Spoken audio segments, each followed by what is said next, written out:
Hey guys, welcome to my channel. As you see in the thumbnail, what if Issei joined Khaos Brigade Part 2. Before we start, please do support for more awesome content and subscribe to my channel and do like, share, comment and also watch Part 1. Let's start the video. Flashback ** Hudu residence 2 months after Issei left.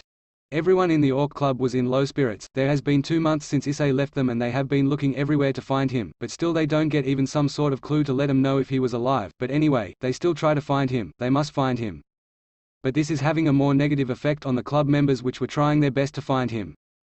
To Kiba, he was depressed most of the time, in silence, always apologizing with Issei for being a horrible friend and not helping him when he needed him. To Gaspa, he stayed most of the time on his box crying over the loss of his senpai, someone who supported him and became a role model for him. To Ravel, she was sad as everyone. After Issei defeated Razor, she became interested on him. She enjoyed being his manager and enjoyed their arguments they have. She missed him and just hoped the best. Kaneko was back in her emotionless self. She first loses her sister and after years of having her feelings for herself, someone managed to make them share them, and that someone just left. She felt that some part of her just left and broke her. She could barely stand this. She just hoped for all this to fix for Issei come back.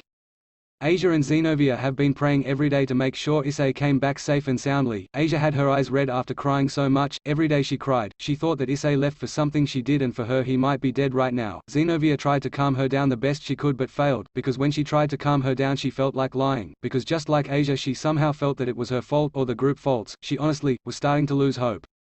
Akeno tried her best to show composure. This was something that helped the group to keep themselves together and keep up hope to find Issei, but when she was alone in her room or in the shower, she breaks down. Issei accepted her for what she was. He helped him to make amends with her father. She truly loved him. She wanted him to come back. She wanted to blame this to somebody. She wanted all this to fix and go back like it used to be. What all they knew was that after some argument that he had with Rias that make him left them, they felt that this was Rias' fault. They didn't want to blame her, but they just felt like it. The reason they didn't want to blame her was that it seems that she is the more affected of all. She locked herself in Issei's room. She barely eat enough to survive and her attendance at school had dropped a lot. They even send a clone of her to school to don't raise suspicions. She didn't even talk to nobody. The only things that could be heard from the room her sobs coming from her. To make sure that the parents of Issei don't get worried, they make an illusion to make him see that everything was okay.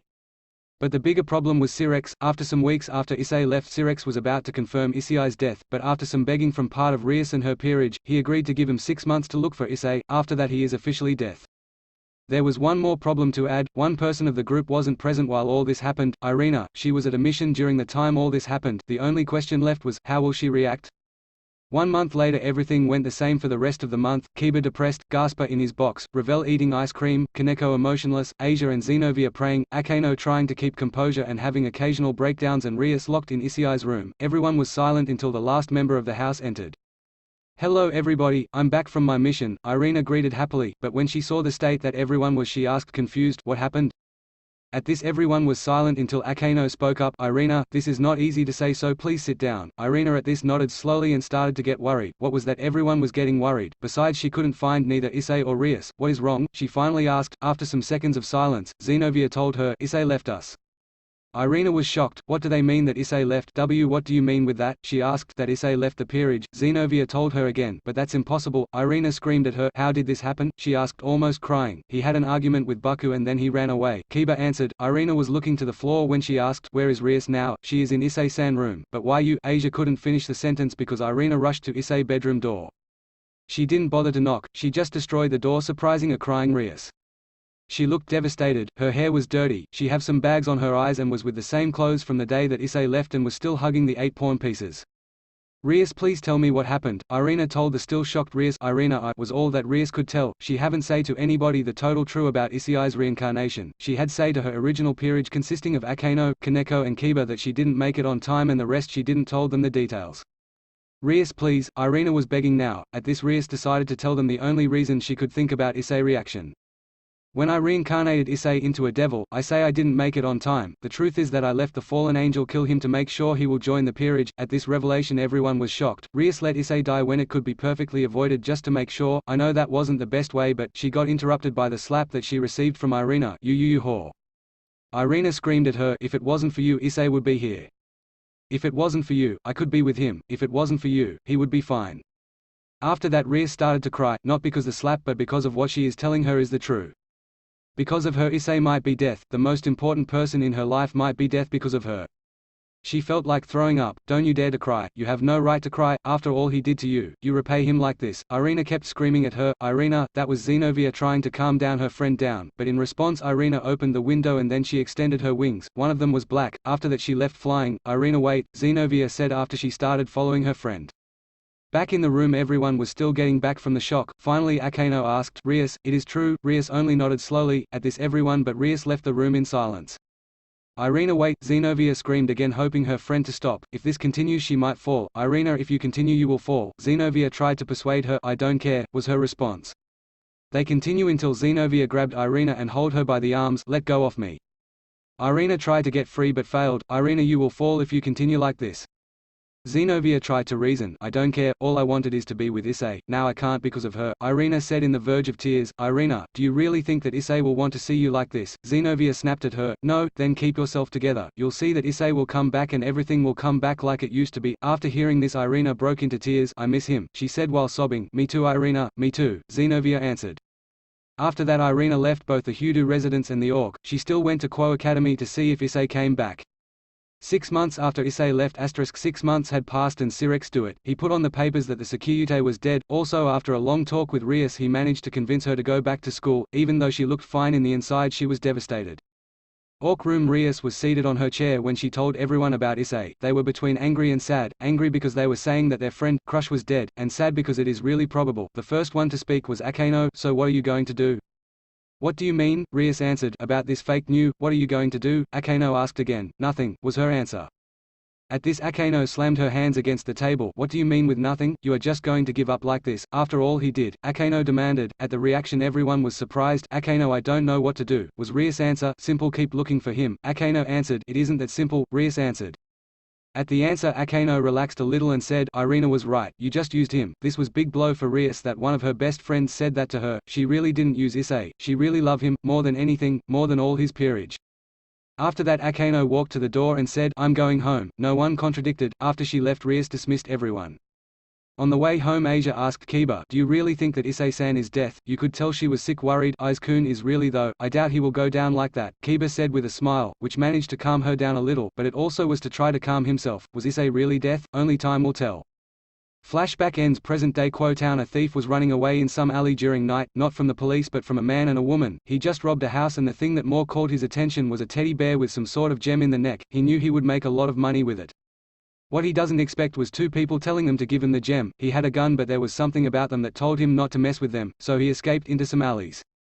After running for a while he saw a woman with a black loose kimono with a pair of black cat ears and two tails. Where are you going, thief-chan? Nyan, she asked playfully. He turned around to see a man with brown hair, a red shirt and with some sort of gauntlet. Just give us the bear and we will leave in peace. Okay, he said. The thief knew he was in trouble, so he take out his gun and pointed it to the man's forehead. I'm warning you man, I'll pull the trigger, the thief said, and the response of the man was only to narrow his eyes emitting a killing aura. You know what, here, just take it, I don't want any trouble. Okay, said the thief as he threw the bear with the gem and then run away. 7 months of training just to get back some stupid bear, Issei asked annoyed. This was his first mission for the Val team and it was rather disappointing for saying the least. Don't worry Aiz-kun, you will get a reward by my part. 9, Kuroka said while grabbing Issei's neck and proceed to kiss him. Issei kissed her back while her hands were slowly going down, but he stopped when he heard Edo. Both turned to see a blushing Lefei. She was annoyed that with Kuroka he will get all passionate and with her he will give her a short, quick kiss. It wasn't fair. After all they were married, or something like that thanks to Baiko. We already leaving? Issei asked her and Lefei nodded.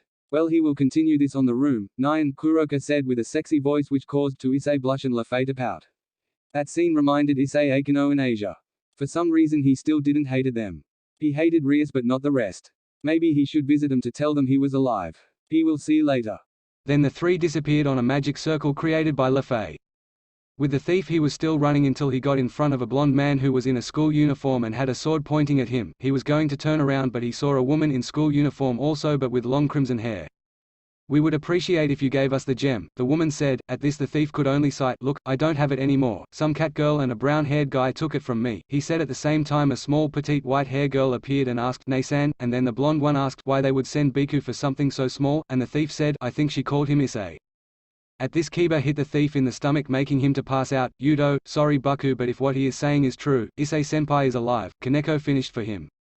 At this Ria's face lit up. "You two are right," she started. "You go to tell the others and I'm going to report to Oni-sama." "Hi," both of them said and went to tell the others the good news while Rias went to the underworld to tell his brother.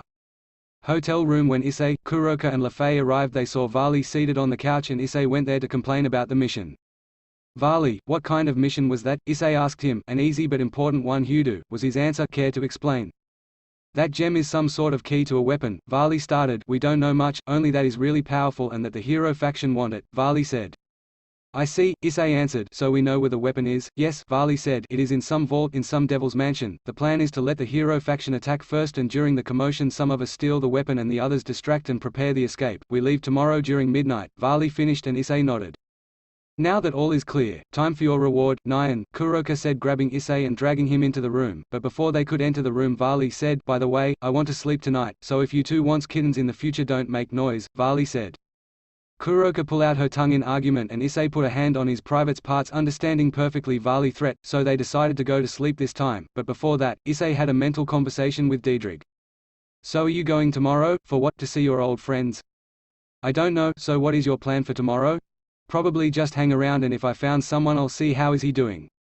"And if you see the Gremory girl?" "I don't know. Probably just avoid her." "If you said so, good night partner." "Night Diedrich." After that he fall asleep with Kuroka on his side and later on the night, Lefei. Hudu residents Kiba and Kaneko told everyone that Issei might be alive because said he saw it. This lift up everybody's spirits. Asia almost pass out of excitement. It just think to wait for Rias to come back, look for Issei and everything will come back to normal. When Rias arrived she had a frown on her face, so Ravel asked her, "Rias-sama, what's wrong?" This caught the attention of everybody and waited for her answer. "It's Issei, Oni-sama just put him on the SS Stray Devil list." "What?" was the answer of everyone in the room. "How is that even possible?" "He took out his evil pieces. We are not sure if that was our Issei anyways. Senpai couldn't make a crime for a SS rating, Issei-san." Everyone swarmed Rias with questions about how Issei is a stray. After a minute like this Rias said, "Enough, I'll tell you, it started when I went to tell Oni-sama about the clue we got on Issei." Flashback * Sirex's office in the underworld. "Oni-sama, I got good news." Rias greeted her search brother happily. "I mean, this was the best news she got in months, a chance that Issei is alive." "Oh, Ria-tan, you look happy. What happened?" he asked with a smile. "Something great. During the mission of getting back the artifact, we got information that says that Issei might be alive," Rias said cheerfully, but in response Sirex's face changed into a frown. "I know that already." That statement confused Rias. What do you mean that you already knew that?" Hearing the question, Sirex let out a sigh and told her some information. "Some days ago we captured a Khaos Brigade member. He doesn't belong to an important group but he kept telling us that he had powerful friends. After trying to take him more information about his friends he said that he was friend with the security. This naturally piqued our curiosity so we decided to keep digging on it. With what you are telling me it just confirmed my doubts." Rias was starting to get nervous. Where he was trying to get with all this? "Oni-sama, what are you saying with all this?" Sirex let out another sigh. "I'm adding Issei to the Stray Devil list." Rias was shocked. What? More specifically to the SS class. Sirex answered, "But you can't do that." Rias screamed at him. "He haven't committed any crimes or attacked humans. Besides he doesn't have his evil pieces with him anymore." Rias tried to reason with him but it seemed useless. "After a meeting with the other mouse, we decided to put demons who we consider a threat. But also about its level of wanting it is just in case. You and I saw the destructive power that Issei holds, and honestly, I doubt that we were even close to watch it all, so this way we warn other demons about him and get more chances at catching him." Sirex answered calmly. At this Rias exploded. "You can't do that. He haven't done anything yet. You can't just label him as a criminal or a threat just because you are afraid. You can't." Rias said the last part crying a little bit. Sirex being a loving search brother he decided to try to give her a solution. "Look Ria-tan, if you and your peerage manage to find him first and keep him under search control or at least under supervision, he will not face the execution penalty." At this comment Rias's face lit up. "There is a chance that he is being blackmailed by them, so if you manage to find him and make sure he doesn't do anything stupid, he is free to go with no repercussions," Sirex said with a smile. Rias then hugged him while thanking him over and over. After she let him go he said, "Before you go I got a mission for you and your peerage." "A mission?" Rias asked. Flashback ends. Everyone was at least surprised from what they hear. Did Sirex Lucifer really did this? Change the system that much will not only affect Issei, but also other demons who the mouse might see as a threat, but in the other hand. "So we can save Issei." That was Xenovia breaking the silence. "That's right, we just to find him first, to make sure no one gets hurt trying to attack him." Rias said smiling, knowing that her peerage was getting motivated again to find Issei. "You are right, there is no way that Issei-san joined them by his own will," Asia exclaimed. "If that the case, we're going to save him." Kiba said with a smile, "A real one? Then what are we waiting for? Let's start looking for him." Ravel said exited. "What about the mission?" Kaneko asked. "That's right, you talked about a mission from your search brother Rias," Akeno said to her. Oh, right, Rias said, remembering about the mission her search brother assigned to them. The gem we failed to get back is some sort of key to an ancient weapon. Right now a high-class devil have the weapon locked in his vault. He is aware that Khaos Brigade wants it, so he asked to Oni-sama some sort of protection until they move the weapon out of his mansion, Rias explained. Everyone nodded and Gaspar asked, "Do you think Issei-senpai will be there?" Rias smiled at him. "It is highly probable, after all he got the key. It would be weird if his group don't go after the weapon." At this the vampire nodded and Kiba asked, "When are we going?" "Tomorrow at night, so rest and prepare for it," she answered, and everybody nodded and prepared to go to sleep. Zenobia, wait. Zenobia turned around to the call of Rias before leaving. "Something wrong?" she asked at her king. "No, it is, if you could tell Irina about the situation of Issei, not the stray devil part, only the good news, that Issei might come back," she answered while looking down with a sad smile. Zenobia smiled at her. "I had planned on doing that, Baku. Good night." At this Rias smiled at her. "Night, Zenobia," and they went to their respective bedrooms. Next day, hotel where the Vali team stays at. "What do you mean you are going alone?" Kuroka asked Issei. At the start of the day Issei said he was going out for a walk. When Kuroka said that she was tagging along, he said he was going alone. "What you hear? I'm just going for a walk, do not worry about it," Issei answered. "But I want to go." You could tell she was mad about it. She was not even using her. "Nine, look, I will make it up to you, okay?" After hearing this Kuroka made a teasing smile. "You will do anything, Nine?" she asked teasingly. "Yeah, sure," Issei answered. "Partner, you're going to regret this," Diedrich warned. "Okay, I want 7 kitties, 9, she exclaimed happily. At the petition, Issei face fell. What was his answer? "If they are few they could be 10, 9, she said innocently, and again the same answer. "What, 12 sounds good for you, 9. "Shut up," Diedrich screamed. He really don't want 12 Neko kids running around. He had the feeling he was going to entertain them somehow.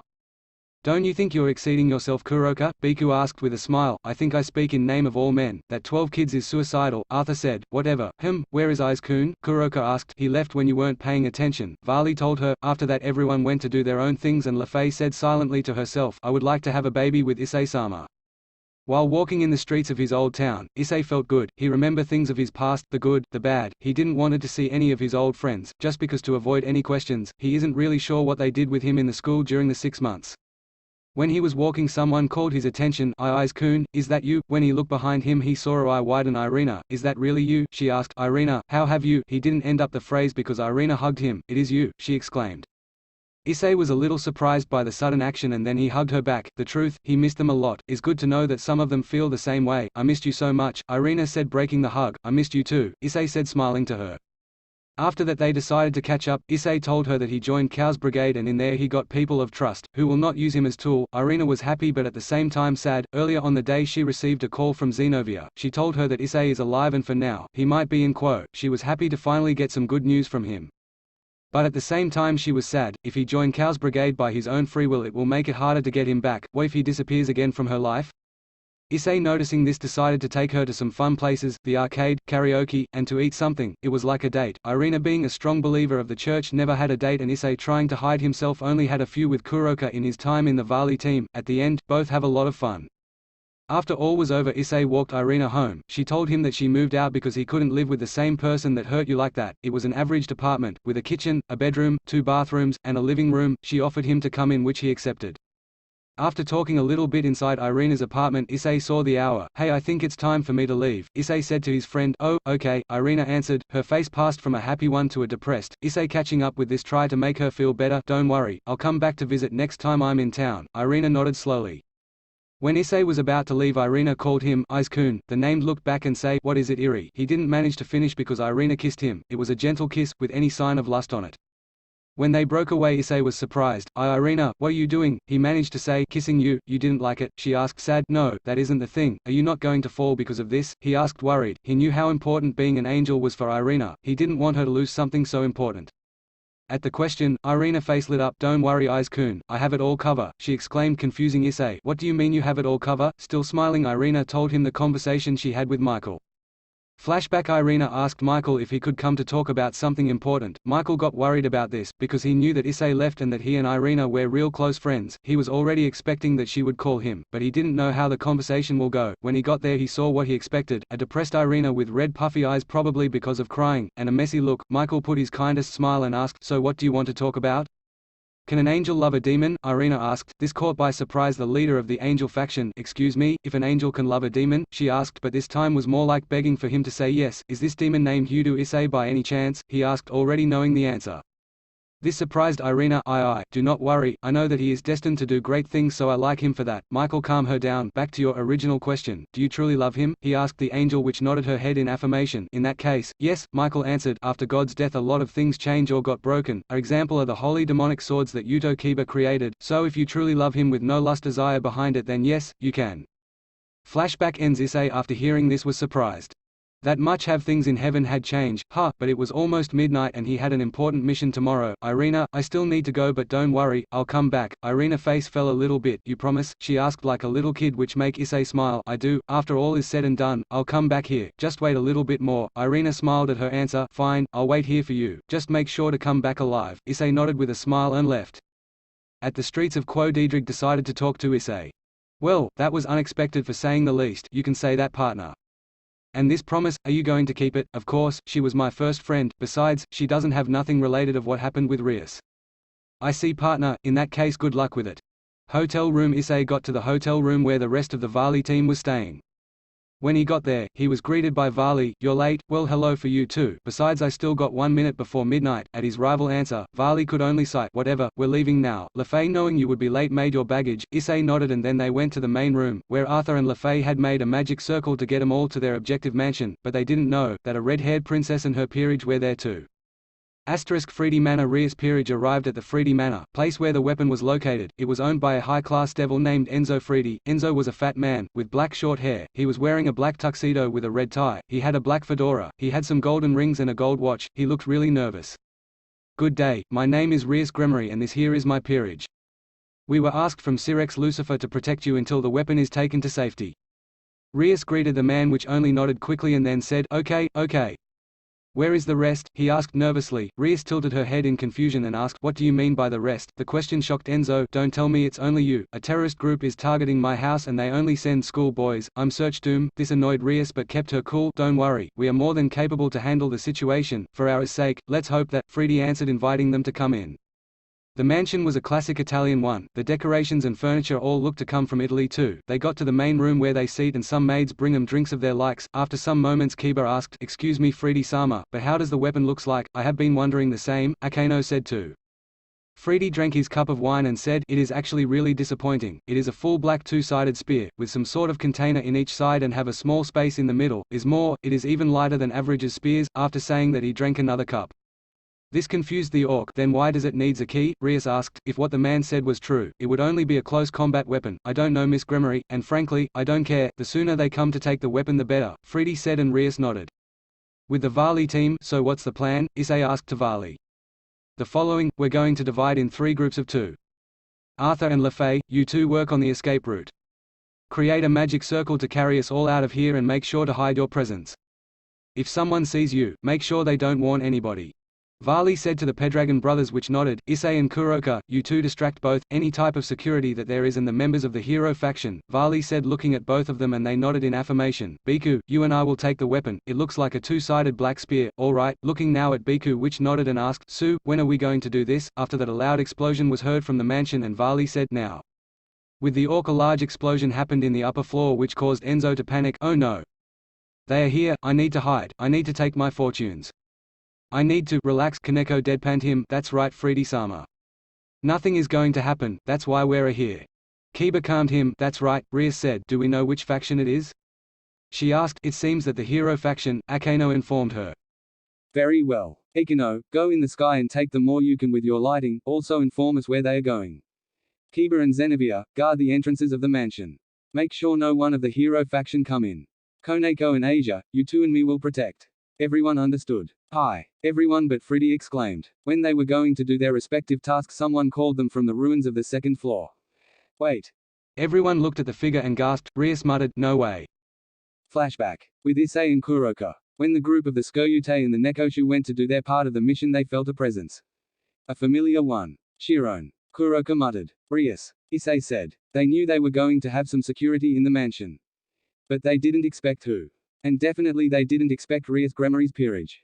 Kuroka, Issei called her attention. Can you deal with the hero faction for a while? I'll take care of Rias group. Kuroka sighed and said, fine, but what do you plan to do? She was worried about Issei. This will be the first time in months he tries to approach his old group, something that I should have done long time ago, he answered. Flashbacks ends there in the ruins of the second floor, was Issei. He was wearing a red shirt, black jeans and his normal shoes. He was sitting in the border of what was left of the second floor looking at his old peerage with an emotionless face. Issei, Issei-kun, Issei-san, senpai, eyes-kun, eyes. That was what came out of the orc members as they watched their old comrade after months. But Enzo, still there, who didn't catch the setting, screamed at Issei, "You there? What do you want?" Issei, still looking with an emotionless face at his old friend, said, "To give you all something that you deserve." Thanks for watching. Hope you all enjoyed this video. If you like this video, please do like, share, comment, and subscribe.